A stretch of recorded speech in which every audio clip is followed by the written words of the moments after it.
સત્સંગ માને એ શબ્દનો અર્થ સત્યનો સંગ. જ્યાં જ્યાં જ્યાં જ્યાં જીવનમાં સત્ય ઉતરે ત્યાં ત્યાં સમજવાનું કે સત્સંગ થયો.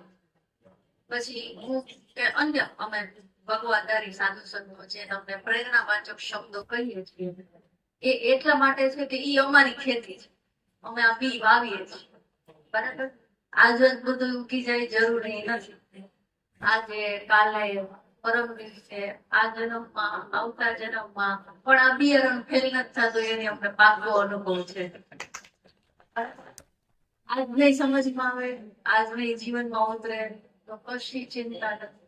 જીવનના કોઈ એવા પડાવ ઉપર, કોઈ એવી પરિસ્થિતિમાં, કોઈ એવી મૂંઝવણ ભરેલી સમસ્યાથી સામનો કરતા હશો ને ત્યારે તમને આ સત્સંગનો શબ્દ યાદ આવી જશે. એમાંથી કઈક નવું સૂચી જશે, કઈક પ્રેરણા પડી જશે, કઈક તમારા જીવનનો ઉદ્ધાર થઈ જશે. આવા ભાવથી અને આવા અનુભવથી અમે વારંવાર એક વાર યુગોથી બોલી આવીએ છીએ. કેમ કે આ ભેગ છે ને એ ભગવાન છે. આને ભગવાન કહે છે. અમે જે સંતો કપડું પહેરીએ ને કોઈ પ્રણામ કરે તો હું ક્યારે એવું નથી માનતી કોઈ મને પગે લઈ. હું માનું છું ભેગ ને પગે લગાય છે. આ ખોખા લાખો આવી ગયા, લાખો હજી આવશે, વયા જવાના છે, બરાબર. આ રહેશે ભેગ ભગવાન અમર છે, એ રહેશે જ્યાં સુધી આ સૃષ્ટિ છે ને ત્યાં સુધી રહેશે. તો આવા ભેગ જયારે તમને વર્ષોથી જે પીસે છે ને એકની એક વાત, એ એટલા માટે કે એડે નથી જતા. 4 દિવસ દુકાન ખોલો ને ખબર પડે આમાં કઈ વળતું નથી તો તરત બંધ કરી દો ને. એ બિઝનેસ તરત બંધ ને કઈક બીજું ગોતો જેમાં ફાયદો હોય, મુનાફો થતો હોય, કઈક નફો મળતો હોય એવું ગોતો. તો અમારો આ બિઝનેસ છે ને જે અમે વાવી છે તમારી અંદર આ બિયારણના છાંટણા નાખી છે એ બહુ પ્રોફિટેબલ છે. ખૂબ ફાયદો મળે છે. કરન્સીમાં નથી મળતો, દેખીતી કરન્સીમાં નથી મળતો, પણ ઓના ચોપડે બહુ મળે છે. હું જયારે આ દુનિયા છોડું અને ક્યાંય મારા કર્મની કિતાબ ચિત્રગુપ્ત ભગવાન જો ખોલતા હોય તો હું માથું ઊંચું રાખી અને પરમાત્માની સમક્ષ ઉભા રહી અને એટલું કહી શકું કે મેં પ્રયત્ન પૂરા કર્યા હતા. મેં મારી ફરજમાં જે આવતું હતું ને એ કરવાના પ્રયત્ન પૂરી ઈમાનદારીથી કર્યા હતા. થયું ન થયું, કેટલું જીવન સફળ થયું, કેટલું ન રહ્યું ખબર નથી, એનો હિસાબ રાખવો નથી, પણ મારા પ્રયત્નમાં કચાશ ના દેવી જોઈએ. સાધુ બન્યા તો જીવન મારા માટે નથી જીવવું. તો શ્વાસ ઘણા બાકી છે, 80 વર્ષનું લખ્યું છે ભગવાને, તો 80 વર્ષ તો કાઢવા છે, તો કરશું શું? તો એવું વિચારું છે કે લોકોને ઉપયોગી થઈ જાઉં, આ જીવન કોકને કામે લગાડી દઉં. કેમ કે હવે મારી પાસે મારા માટે કરવા જેવું કઈ છે નહીં, તો શું કરશું? તો બીજાને ઉપયોગી થશું.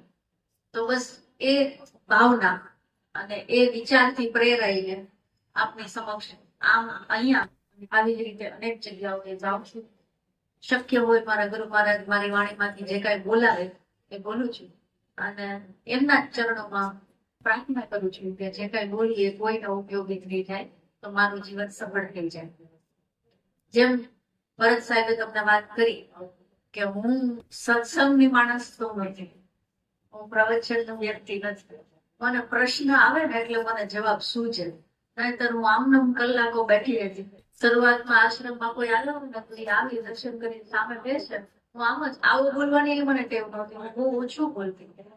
પછી ધીમે ધીમે આ લોકો મને દુનિયાદારી આ બધા મારા સેવકો શીખડાવે છે, મને ઈ નથી આવડતા. વ્યવહાર જગતમાં હું ટોટલ ફેલ માણસ છું, હાવ ટોટલ ફેલ. કઈ ન ખબર પડે કે આવો કેવું પડે, ચા બનાવો એવું કેવું પડે, એ મને કઈ ખબર ન. એ મને મારા સેવકો માંથી શીખવા પડે કે આમાં આવું ન કરીએ તો માણસો ગમે નહીં. અને હું તો બેસું, તમે આવી બેસો તો હું સામે બેસું, તમે કઈ પૂછો તો બોલાવો તો વાત કરું, તો થાય નહીં. તમે ઉભા થઈ થોડી વાર પછી પગે લાગીને એમ કહો જાઉં છે, કઈ વાંધો નહીં, આદેશ છે. આવું હાલતું મારે. તો થોડો થોડો સુધારો લાવ્યા છે આ બધા થઈને. આજે આપણે કાર્યક્રમ છે ને લલિતા રહસ્ય ઉપર માં અંબા ત્રિપુર સુંદરીની પરિચય વિશે હતો. ઇન્ટ્રોડક્શન આપવાનું. ઇન્ટ્રોડક્શન તો ઈશ્વરને શું આપી શકાય? શું શબ્દ કહું કે હું એનો પરિચય આપું?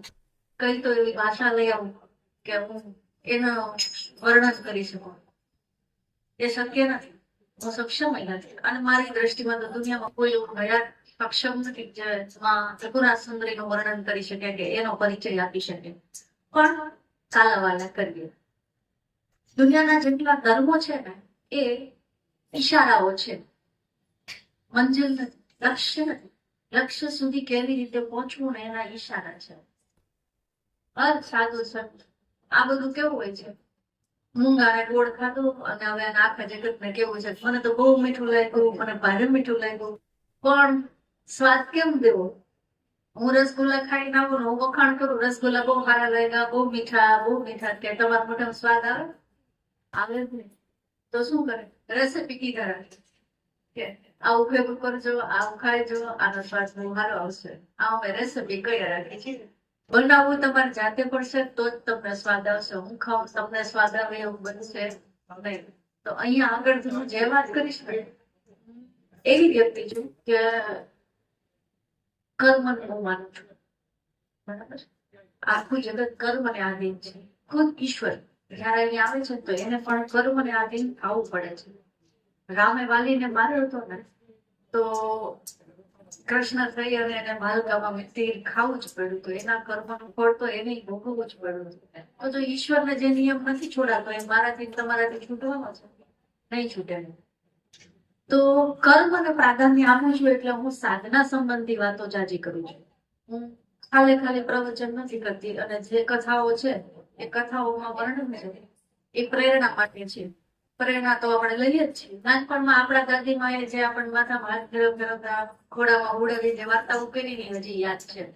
યાદ છે ને? વાર્તા યાદ રહી જાય, લાંબો સમય સુધી યાદ રહે. બરાબર? અને એટલે આપણા ગ્રંથો છે ને એ સ્ટોરી ટેલિંગ જેવા છે, વાર્તાઓ છે, કથાઓ છે. બરાબર? પણ એમાં અનેક રહસ્યો છુપાયેલા છે, અનેક રહસ્યો. એક નાનકડું ઉદાહરણ સમજવા માટે આપું છું. આપણું આઈક્યુ અત્યારે એટલું આપણે કળિયુગના અનુભવમાં ઓલું કે ને 100 થી પછી 99 ધીમે કરતા મીંડું આપણે કળિયુગમાં આવતા આવતા આપણું આઈક્યુ 0 થઈ ગયું. તો કૃષ્ણએ કાળી નાગ નાખ્યો ભણવામાં, ચોપડીમાં કવિતા આવતી. બરાબર? જડકવળ છાંડી જાને વાળા સ્વામી અમારો જાગશે. આ બધા વાંચ્યું, બધા ભણ્યા હતા. એટલું તો બધા ભણ્યા હતા. આ આવી જાય. બરાબર? આટલું તો આવ્યું હતું. એ આપણને કથા કોની લાગે છે? એ વાર્તા કોની છે? એવું લાગે કૃષ્ણ ભગવાન માટે. બરાબર? કૃષ્ણ એ કાળી નાગ નાખ્યો, રમતા હતા કિનારે, નદીના કિનારે એના ભાઈબંધ મિત્રો સાથે રમતા હતા. અને દડો વયો ગયો પાણીમાં અને કૃષ્ણ લેવા વયા. તમારો છોકરો શેરીમાં ક્રિકેટ રમે ને તો ગટરમાં દડો પડી જાય લેતો નથી. તે ઓલાને ઘરે નંદ રાજાનો દીકરો હતો. જેમ તેમ નહીં, નંદ રાજાનો સંતાન. એના ઘરે 50,000 ગાયો બાંધી હતી. ધનાઢ્ય. જેમ તેમ નહીં. અને તો એને એવો એક દડામાં એવો શું મોહ લઈ ગયો છે કે પાણીમાં ગોતવું પડે. અચ્છા, આ એક પ્રશ્ન. હવે બીજો પ્રશ્ન પૂછું. રબરની શોધ થી એને કઈ જાજો સમય નથી થયો. અત્યારે તમે જે ફૂટબોલ ને જે કઈ દડાથી રમો છો ને, બધા તમારા છોકરાઓ રમે છે, એની રબર ઝાડમાંથી કાઢ્યું ને એને મનુષ્યતા એની જે શોધ કરી ને એને લાખો હજારો વર્ષ થયા નથી. તો ત્યારે કઈ રબરના દડા તો હશે નહીં. તો લાકડાથી રમતા, લાકડાને દડા, લાકડાને ગીલી દંડા. લાકડું પાણી ડૂબે તો જે ડૂબ્યું જ નહોતું એને પકડવા ક્યાં તળિયે જવાનું હતું? શું એવી વાત હશે? આપણે વાર્તા બહુ યાદ રહી જાય, આપણને ખબર પડે. આવો પ્રશ્ન કોઈ દી નથી થતો કે આવા દડા ક્યાં ડૂબી ગયા હતા, શું કૃષ્ણને એવી જરૂર પડી હતી છે અંદર છે ના ગારે ફાઇટિંગ કરવા. એ એક દડા ટોપી પાછો ના દે કેવો 1-2 ફેટ નહીં, 100 ફેણો. 100 ફેણો જોયો ક્યારે આવો ના? નહીં. તો એ કોણ? ખોટું લખ્યું હશે બધું એમાં. છે તો સત્ય, પણ બધી વાતની પાછળ કઈક રહસ્ય છુપાયેલા છે. આ આખી કથા છે ને કૃષ્ણ ભગવાને કાળી નાગને નાખ્યો. આ આખી કથા વજ્રોલી સાધનાની છે. ઉંમર હતી એમની કિશોર અવસ્થા, ના તો પુખ્ત યુવાન અને ના સાવ બાળક. આ ઉંમરમાં એમને વજ્રોલી સાધના કરી. આ વજ્રોલી સાધનાને વિધિ આખી જળ કપડા છાંડી જાને વાળા ભજનમાં છે. ભજન તો રોજ કરે છે, પણ એ સાધના કોને આવડે? અને હવે પછી પાકા ઘડે કઈ કામ નહીં. એમને તો કિશોર અવસ્થામાં કરી. એટલે 1600 રાણીઓ સાથે એ યોગેશ્વર કહેવાના બ્રહ્મચારી, યોગીઓના ઈશ્વર યોગેશ્વર ક્યારે બન્યા? એ વજ્રોલી સાધના કિશોરાવસ્થામાં કરી હતી ત્યારે. તો આ વાત તો સાચી. 100 ફેણ એટલે શું છે? એકની માથે એક ફેણ ના દબાવો તો બીજું ઊભું કરે માથું, એવા 100 માથા. આપણી ઈચ્છાઓ, કામનાઓ, આપણી અંદર સમાયેલી વાસનાઓ એક પૂરી થાય તો બીજી માથું ઊંચું કરે, બીજી પૂરી કરી લે તો ત્રીજી માથું ઊંચું કરે. આવો અંત જ નથી આવતો જિંદગી ભર. આવો નાગ હતો, બરાબર? ઈ નાગની વાત કરી. તો આવું આપણું ગ્રંથો છે ને એ ડીકોડ કરવાના બાકી જ રહી ગયા છે. સ્ટોરી બધાને ખબર છે. કોઈ ગ્રંથને ડીકોડ કરતું નથી, એના રહસ્ય સમજાવતું નથી. કૃષ્ણ ભગવાને ભગવદ ગીતા કીધી. કોને કીધી? અર્જુન. નાનેથી હારે મોટા થયા હતા કૃષ્ણ ભગવાનની સાથે. જ્યાં સુધી અર્જુને પૂછ્યું નહીં ત્યાં સુધી કૃષ્ણ એને એક જવાબ નહોતો આપ્યો. બરાબર? આપણે પૂછવાનું ભૂલી ગયા છે. મનુષ્ય તરીકે મારો અધિકાર છે, મારી ફરજ છે, મને પ્રશ્ન થવા જોઈએ. મારું જીવતા હોવાનું એ સાબિતી છે. હું જીવું છું, મને પ્રશ્ન થાય, મરેલાને ન થાય. આપણને પ્રશ્ન થતા બંધ થઈ ગયા છે. હન સત્સંગમાં પ્રશ્ન પૂછો એવી જોર દઉં છું ને એટલા માટે છે. પ્રશ્ન પૂછો તો તમે જાગો છો, તમારી જિજ્ઞાસા જાગે છે.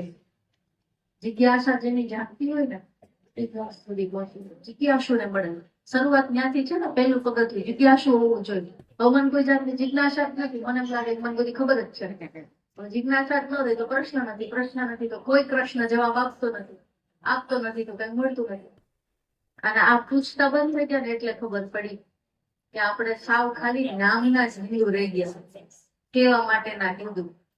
કોઈ માથે ચાંદલો દેખાડો, ક્યાં તિલક કોઈના કપાળમાં, ક્યાં કોઈ શિખા રાખીને બેઠું છે, ક્યાં માથા ઢાંકીને રહીએ છીએ. કરી છે આમાંથી કાંઈ? કારણ ખબર છે આવું શું કામ કરતા? વિચાર કરો ને, હિન્દુઓનો એવો નિયમ શું કામ છે કે તિલક કરવું માથા ઉપર, શિખા રાખવી? આવા નિયમ શું કામ બનાતા? કેમ? આપણને પ્રશ્ન જ ન થયો. હા લે હવે ભાઈ, ક્યાં ભગવાન ભેગો આવવાનો હતો, એ ક્યાં ના પાડે છે? આવું વિચારી. તિલકનો મહિમા શું છે? એનું સાયન્સ, એની પાછળનું વિજ્ઞાન, એની પાછળનું કારણ આપણને ખબર જ નથી. ખબર નથી તો કરતાય નથી, એની વેલ્યુ વહી ગઈ. અહીંયા તમારું આજ્ઞા ચક્ર છે. 3 એવા ચક્રો છે તમારા શરીરની અંદર જે હંમેશા ઢંકાયેલા હોવા જોઈએ. 3 ચક્ર. એક અહીંયા બ્રહ્મરંધ્ર છે. જયારે જન્મી ત્યારે માથું કાચું હોય, પોચો ભાગ. નાનું બાળકને હાંચી રાખીને માથામાં લાગી ન જાય, બરાબર? અહીં ઢાંકીને રાખવો. અને એટલે જ દુનિયાનો હર ધર્મ, ખાલી હિન્દુ નહીં, મુસ્લિમ, શીખ, ઈસાઈ, જૈન, દુનિયાનો કોઈ પણ ધર્મ લઈ ગયો, જેના મને નામ ન આવડતા હોય પણ, બરાબર, માથું ઢાંકીને રાખવાની પરંપરા છે. ઉગાડ મથો નામે પડે ને તો અપશુકન કહેવાય, એવું આપણા ગઈડાઓ કહેતા. બરાબર? શું કામ? માથું શું કામ ઢાંકીને રાખવું? અહીંથી બધું સ્વાહા, જે કઈ ભેગું કર્યું ને સૂર્યનારાયણ લઈ લે, એવું સૂર્ય ભગવાનને વરદાન છે.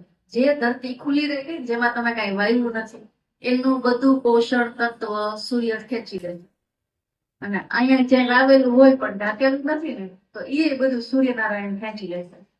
હર ધર્મની પોતાનું માથું ઢાંકવાની રીત અલગ અલગ છે, પણ ઢાંકે બધા. કોઈ ગુખો પહેરે છે, કોઈ ટોપી પહેરે છે, કોઈ દુપટ્ટા પહેરે છે. શીખ સંપ્રદાયમાં પાઘડી પહેરે છે, આપણે સાફા પહેરતા. કેમ એવું બધું? અને હવે જુઓ, જેને જાળવી રાખ્યું છે ને એનામાં તમારામાં અંતર જોઈ લો. કોઈ એક કોમને લઈ, આપણે ઉદાહરણ સમજવા માટે, શીખ લોકો પાઘડી પહેરે જ છે. એના ગુરુ નાનકે, એમના ગુરુ ગ્રંથ સાહેબે એમને જે નિયમો આપ્યા છે ને એનું આજ બી પાલન કરે છે. બરાબર? તો તમે એના જીવનમાં એનો ફાયદો જુઓ. અહીંયાથી કોઈ પણ પ્રકારની ઉર્જા તમને આપી શકાય અથવા તો તમારી અંદરથી લઈ શકાય. આ રિસીવર પોઈન્ટ છે બધાને અહીંયા ભગવાને આપ્યો છે. બરાબર? એટલે કોઈ આશીર્વાદ આપે ને એટલે માથા ઉપર હાથ મૂકીએ. બરાબર? આ રિસીવર પોઈન્ટ છે. અહીંયા કમાન છે, આજ્ઞા ચક્ર. તમારી બુદ્ધિ જ્યાંથી જેને ફેરવવી હોય ને એ અહીંથી ફરવું. સારા લોકોના સાનિધ્યમાં બેઠા હોય તો એના વિચાર આપણને એના જેવા આવવા માંડે ને એનું કારણ આ છે, અહીંથી થાય. બરાબર? એ ઢાંકીને રાખવાનું. પછી ત્રીજી વસ્તુ ઢાંકીને રાખવાની છે, નાભી ચક્ર, જ્યાંથી મારો તમારો જન્મ થયો છે, ઉત્પત્તિ. બરાબર? પેલા હોસ્પિટલમાં ન જન્મતા, ઘરે ડિલિવરી થતી દાઈ માવાના હાથમાં. સીધા એ લોકો છે ને આમ બહાર નીકળે ને બાળક એટલે નાયડો કાપી ન નાખતા, કેમ કે એની જીવાદોરી છે. ગર્ભમાં બાળક જ્યાં સુધી છે એની હદ એક જરૂરિયાત માતા સાથે જોડાયેલી એ નાળ છે એમાંથી પૂરી થાય. જેવો ભાવ માને આવે ને એવો એ બાળકને આવે, જેવું માં વિચારે ને એવું એ બાળકને મહેસૂસ થાય. બરાબર? ઈ જે શીખે એ બાળક શીખી જાય. અભિમન્યુ બરાબર ઉદાહરણ છે આપણા આંગણમાં વાંચવું નહીં, પુરાવા છે આપણા પાસે. તો આ નાળી છે ને જે નાભી ચક્રની એ બહાર નીકળ્યા પછી જયારે બાળક થોડુંક આ હવામાનમાં સ્વસ્થ થાય અને પોતાના નાકેથી શ્વાસ લેવા જેવું થાય ને ત્યારે કાપ થાય. અને એટલે એ લોકો ડરતા નહીં. આપણે છોકરાને ઘોડિયા ફોડવાના અંધારાની માં આવશે, અંધારાની ઈ બીવે છે, એને ખબર નથી અંધારું શું કહેવાય, અંધારાની માં કોણ કેવી, પણ બીવા પડે છે ને. શું કામ? જેવું બહાર આવ્યું ને શ્વાસ લીધો ને લીધો ધાડ કરતું પેલું એને નાયડો કપે ને એને બીજા ઓપરેશન કરવાના હોય તરત એક પછી એક લાઈફમાં શેડ્યુલ હોય. પેલો ભય બાળકને જન્મતા વેત જ લાગે. કયો ભય? મૃત્યુનો ભય. જીવનભર જાતો નથી.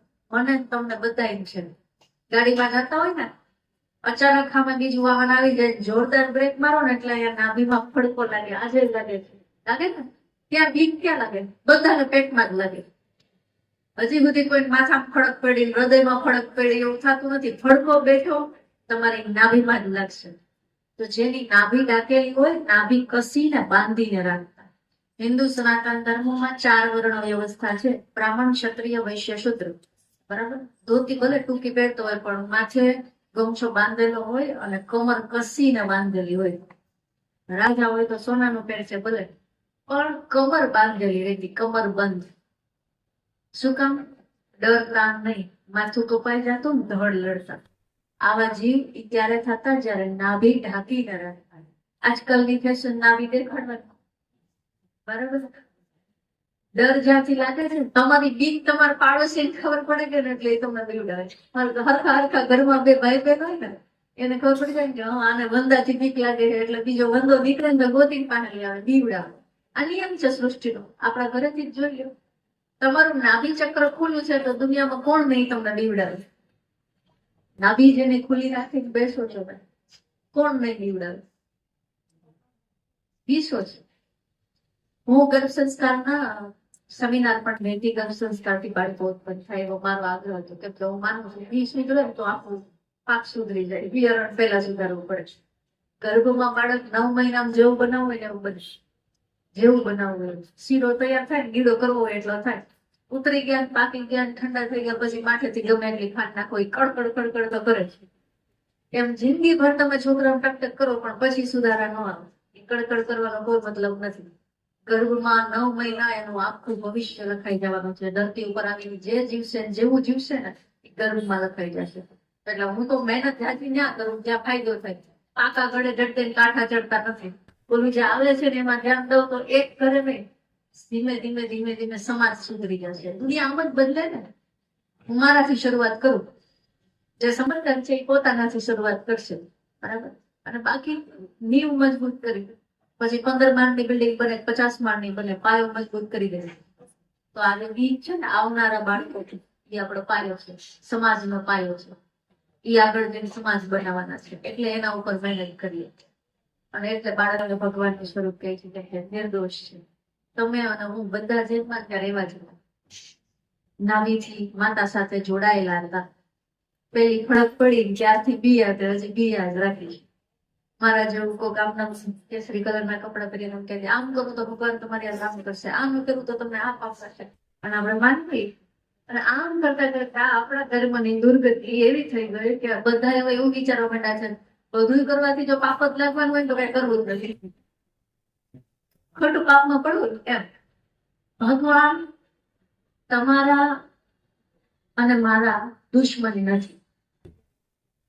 તમારું બાળક 100 પાપ કરે ને 1000 ખોટું કરશે, ગમે એટલી ભૂલ કરીને આવશે. તમે દારો દેવો, ખીજાશો, છેલ્લી બાકી મારી લેશો, પણ એને શ્રાપ દેવો, એનું ગુરુ ઈચ્છશો, મનમાં એના વિશે એનો સત્યાનાશ જાય એવો વિચાર આવે કોઈ નહીં?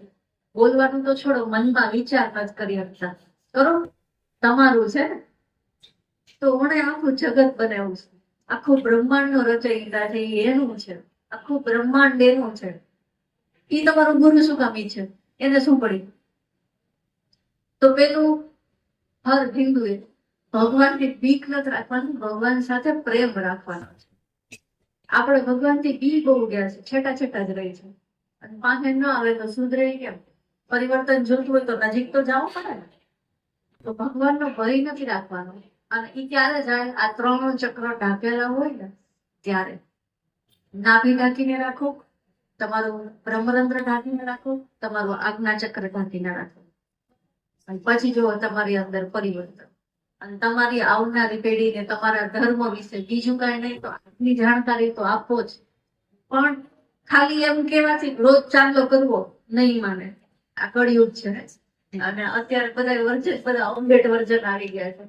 એ તમને 100 સવાલ પૂછશે, એના જવાબ આપશો ને તો એ તમારી વાત માનશે. તો એને સમજાવો તિલક શું કામ કરવું જોઈએ, સર માથું શું કામ ઢાંકીને રાખવું જોઈએ, એને સમજાવશો તો એનું પાલન કરશે. બરાબર? યજ્ઞોપવિત ધારણ થતું કોણ ધારણ કરે? કોઈ નહીં. એ તપ હતું, ગ્રહસ્થીનું તપ હતું, યજ્ઞોપવિત હતું. પણ ઈશ્વરને શું જોઈએ છે? આજ તમારા દીકરા ઘરની બહાર નીકળે ને એટલે હર ઈ કામ કરે જે તમને નથી ગમતું. તમારા કુળ ખાનદાનની મર્યાદા ડૂબાડે ને એવું હર કામ કરે, પણ સાંજે ઘરે આવીને એટલે ટંગોરી વગાડે, તમારી આમ આરતી કરે, દીવા કરે, પગ દબાવે, લાવ બાપુજી પગ કચરી દો. મજા આવશે? રાજી થાવો? થાવ? બાર જઈને કાળે કામ કરશે, ઘરે આવીને તમારે આરતી ઉતારશે તો માનશો? ખુશ થઈ જાઓ નહીં? તો ઓલો કેમ થતો હશે? ભગવાન ઈશ્વર કેમ રાજી થતો હશે? એને તમારું શું, તમારી પાસેથી એને શું અપેક્ષા હોય કે હવાદાન મંદિરમાં ટંકોરી વગાડે? એને શું ગમશે? જે એના જેવા કાર્ય કરશો ને તો ઈશ્વર શું કરે છે? નિસ્વાર્થ પ્રેમ આપણને બધાઈને. મારી હજારો ભૂલો છે, આવડી ઉંમરમાં જાણતા અજાણતા અમે હજાર એવા કામ કર્યા છે, પણ તોય એ મને સ્વીકાર્યો છે. હું એટલે આ મનુષ્યતા, મતલબ અત્યારે આ પૃથ્વી ઉપર અરબોની વસ્તી છે, એ અરબો વસ્તીને એ સ્વીકારે છે. કોઈને ભૂલ કાઢતો નથી, કોઈનામાં વાત જોતો નથી. એને ખબર જ છે આપણે કેવા છીએ. દુનિયામાં ભલે ગમે એવો આમ ચહેરો બનાવીને રાખતા હોય, માં બપાડતો હોય, પણ સાચું છે એને ખબર જ છે. પણ આવ્યો કોઈ દી તો કોઈ દી રીંગ કરી નહીં. આપણે ઘરના 5 સદસ્યોમાં એવું નથી જીવી શકતા, દુનિયાની તો વાત જ છોડી દીધી. ઘરના 5 જણા હોય ને એમાં આપણે એવું નથી જીવતા. એકબીજાના વાત જ બોલતા રાખી, વાત જ બોલતા રાખી.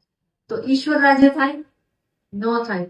ભગવાન રાજી કેમ થાય? કે જેમ ઈ શરત રાખ્યા વગર, કોઈ પણ જાતની શરત રાખ્યા વગર તમે જેવા છો એવા તમને સ્વીકારે છે.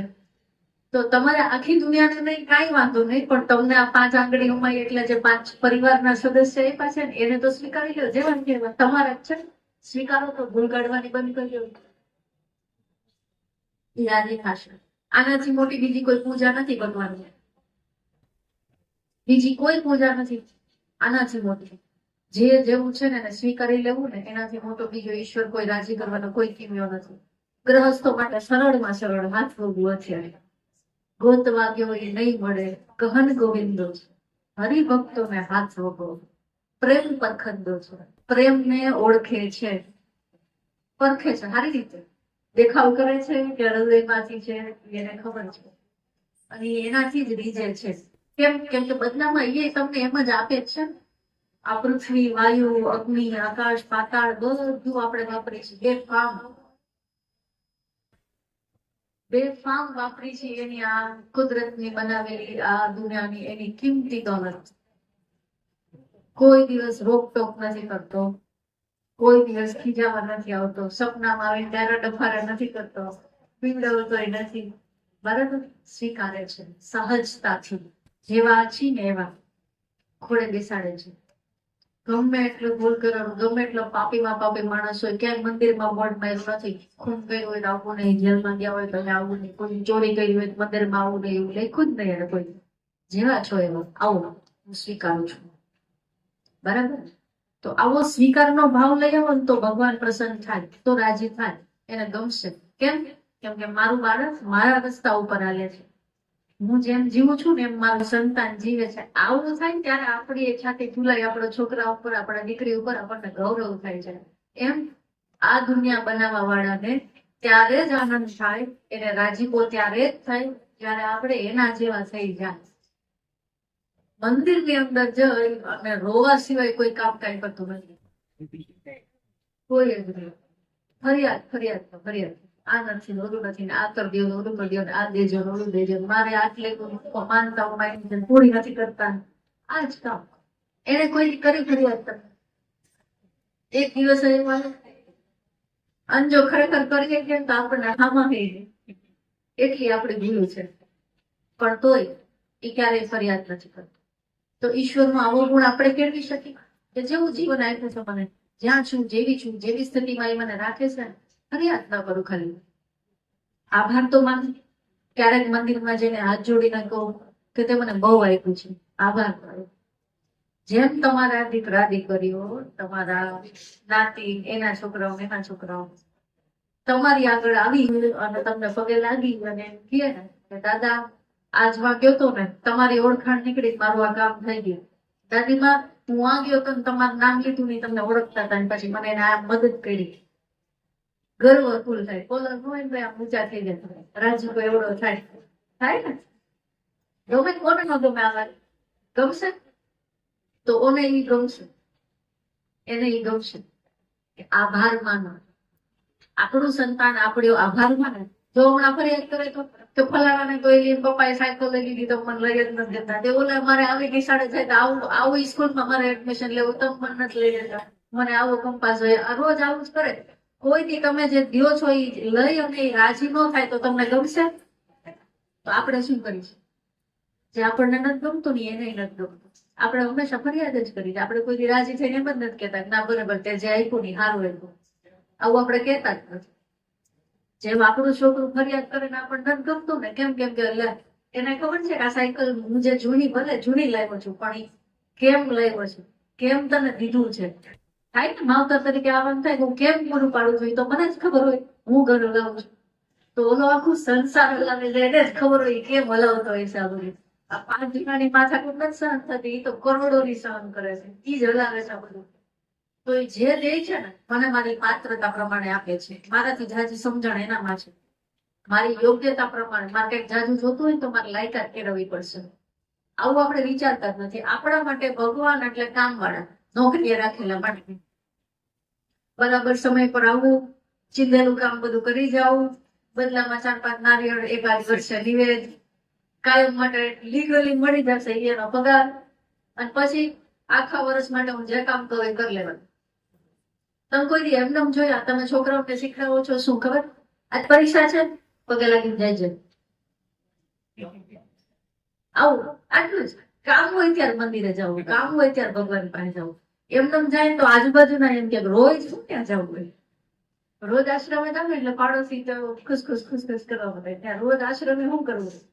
આપણે ત્યાં હિન્દુઓની માનસિકતા શું છે, મંદિરે જવાનો સમય એટલે ઘરમાં તમે કઈ કામ ના ન દો તો ઘરમાં નડવા પડે ને તો મંદિરે જઈને બેજો, પણ પછી શું, પછી કઈ થાય નહીં.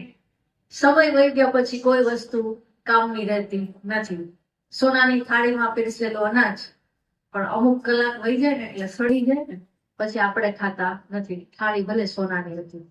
એમ યોગ્ય ઉંમરમાં, જે મેં હમણાં જ વાત કરી, અન્ય ધર્મોમાં જૈન લોકો અભાસભાઈ જાય છે, એના ગ્રંથોનો અભ્યાસ કરે જ છે. હર રવિવારે હર ક્રિશ્ચન બાઇબલનો પ્રેયર વાંચે જ છે, ચર્ચમાં જાય જ છે. એમના ફાધર પાસે બેસી અને એ પોતે કન્ફેશન કરે છે કે આ અઠવાડિયામાં મારાથી આટલી ભૂલો થઈ છે. આપણે એવું કઈ સિસ્ટમ ખરી નહીં.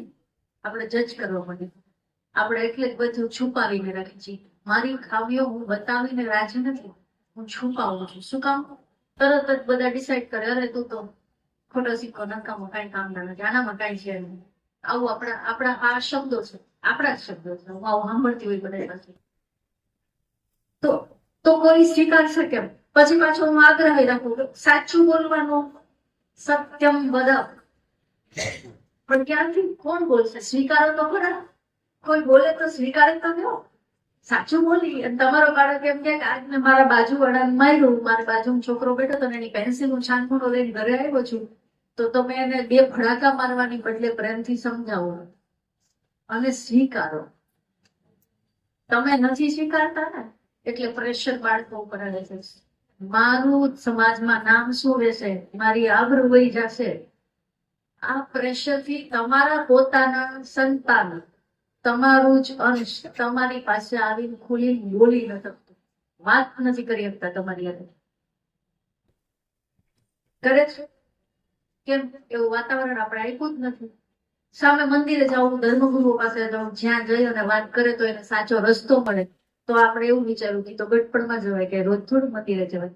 4 ચોકની વચ્ચે બાઇક રાખીને રાતના 12 વાગ્યા સુધી તમારા દીકરા બેસે ને અને હર નવું એવું એ પિક્ચર જોઈ ધુરંધર જેવા તો ધુરંધર જેવા, તેરે નામ આવ્યું તો તેરે નામ જેવા વાળ રાખે તો એ ખોટું નથી કરતા, તો એ ઓકે. પણ જો રોજ મંદિરે જાય અને જો ભૂલથી શિખા રાખી દીધી એટલે ગયો બચારા. કેમ? આપણે ધર્મથી ડરી છીએ. સમાજનો માહોલ એવો થઈ ગયો છે કે ધાર્મિક હોવું એટલે ગુનેગાર હોય. કાંઈક નડતર હોય તો જ ત્યાં, કાંઈક નડતું હોય છે તો જ મંદિરે જાય. આ રોજ લોટો ચડાવે છે ને કાંઈક હોય છે. આવું આવું આપણું છે. શું કામ? ભગવાન આપણો કામ વાળો છે. કામ ન હોય તો થોડું એની પાસે જવાય. ક્યારે એમ કેમ નથી વિચારતા કે મારું આ જીવન એનું દીધેલું છે. હું જે ખાઉં છું, હું જે પીવું છું, હું જે પહેરું છું, હું જે જીવું છું, અને આ સુવિધાઓ, આ યુગમાં તો સુવિધાઓની ભરમાર છે. ચાપ દબાવવાનું બધા કામ થાય છે. કોની મહેરબાની? પાણીપુરી ખાવાની ઈચ્છા થઈ, સાંજે પાણીપુરી મળી જાય છે ને આ શરીર છે ને તો થાય, નતર એક ઈચ્છા પૂરી થાય નહીં. દેહ કોને આપ્યો? તો કોક દી એનો આભાર તો માનો. ક્યારેક તો એમ થયું કે મને ઘણું આપ્યું, ખૂબ ખૂબ આભાર કરું કે મને ઘણું આપ્યું. આવો ભગવાન સાથે નાતો, પ્રેમથી ઈશ્વર પ્રસન્ન છે. નિસ્વાર્થ પ્રેમ તમને આપે છે. બદલામાં થોડો કેવો ભાવ ભરેલો પ્રેમ તમે એને આપશો ને તો એ રાજી થશે.